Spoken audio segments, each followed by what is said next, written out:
बिस्मिल्लाह नहमदुहु व नुसल्ली अला रसूलिल करीम अम्मा बाद। नमाज जुम्मा के हवाले से हदीस पाक में बहुत बड़ी फजीलत आई है। रसूलुल्लाह सल्लल्लाहु अलैहि वसल्लम ने फरमाया, इसी दिन यानी जुम्मे को अल्लाह ताला ने ईद मुकर्रर फरमाई है। और आपने फरमाया जिसके पास खुशबू मुयस्सर हो वो खुशबू लगाए, और इसी दिन मिसवाक करना भी सुन्नत है। इसी तरह हदीस पाक में आया है कि जो शख्स जुम्मे के दिन गुस्ल करे और बक़द्र ज़रूरत तहारत करे और खुशबू लगाए, सर में तेल लगाए और जुम्मा की नमाज के लिए मस्जिद को चले और मस्जिद के अंदर किसी को अपनी जगह से ना उठाए और किसी से बात भी ना करे, किसी से लग़्व बात भी ना करे, तो अल्लाह ताला उसके एक जुम्मे से लेकर दूसरे जुम्मे तक के तमाम गुनाह अल्लाह ताला मुआफ़ फरमा देते हैं। इसी तरह एक दूसरी रिवायत में आता है कि रसूलुल्लाह सल्लल्लाहु अलैहि वसल्लम ने फरमाया, जो शख्स जुम्मा की नमाज के लिए जाए और पैदल जाए और मस्जिद में अपनी जगह पर बैठ जाए और किसी से लग़्व बात ना करे और इमाम का खुतबा इत्मीनान से सुने, तो अल्लाह ताला उसको एक एक कदम पर एक कदम पर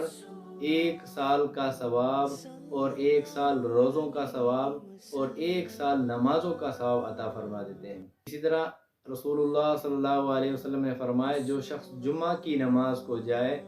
तो जो शख्स पहले नंबर पर जाए उसको अल्लाह ताला ऊँट के बकदर सवाब अता फरमा देते हैं, और जो दूसरे नंबर पर जाए उसको अल्लाह ताला इतना सवाब अता करते हैं गोया कि उसने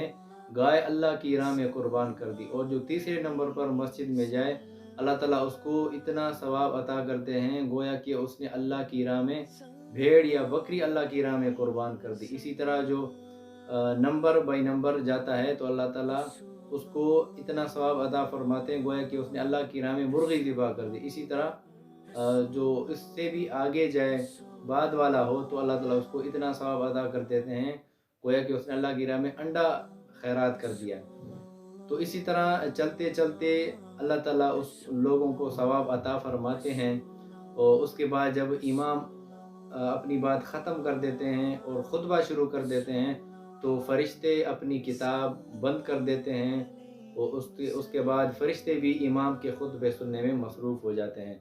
तो नमाज जुम्मा पढ़ने की इतनी बड़ी फ़जीलत है। इस तरह नमाज जुम्मा ना पढ़ने के हवाले से हदीस में बहुत बड़ी वईदें आई हैं। हज़रत अबू हुरैरा रज़ी अल्लाह तआला अन्हु फरमाते हैं कि रसूलुल्लाह सल्लल्लाहु अलैहि वसल्लम ने फरमाया कि लोग नमाज जुम्मा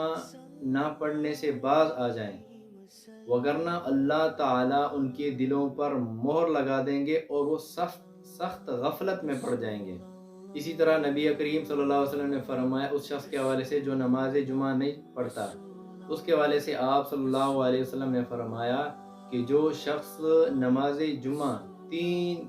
जुमे मुसलसल छोड़ दे बगैर किसी उज़र के, तो अल्लाह ताला उसके दिल पर मोहर लगा देंगे, और एक रिवायत में है कि अल्लाह ताला उससे बेजार हो जाते हैं। इसी तरह मुस्लिम शरीफ की एक हदीस है जिसमें आप सल्लल्लाहु अलैहि वसल्लम ने फरमाया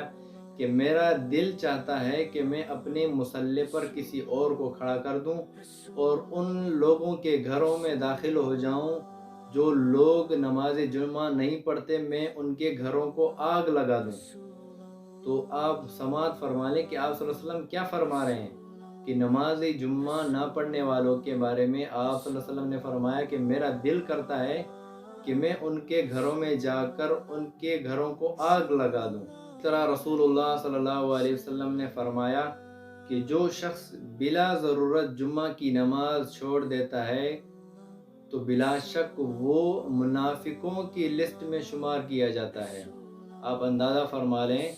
कि जो शख्स नमाज जुमा छोड़ देता है तो वो मुनाफिकीन के लिस्ट में शुमार किया जाता है। इसी तरह हज़रत इब्न अब्बास रज़ी अल्लाह तआला अन्हु फरमाते हैं कि जिसने पे दर पे यानी कई जुमे मुसलसल छोड़ दिए तो उसने इस्लाम को पसे पुश्त डाल दिया। तो इन वईदों से आप अंदाज़ा कर लें कि नमाज जुमा ना पढ़ने पर कितनी वईदें हैं। क्या अब भी कोई मुसलमान इन वईदों के बावजूद कोई जुर्रत कर सकता है कि वो नमाज जुमा ना पढ़े? तो मेरी अल्लाह रब्बुल इज़्ज़त से दुआ है कि अल्लाह ताला हमें جمعہ کی نماز ادا کرنے کی توفیق عطا فرمائے اور آداب کا لحاظ رکھتے ہوئے صحیح معنوں میں نماز جمعہ ادا کرنے کی توفیق عطا فرمائے۔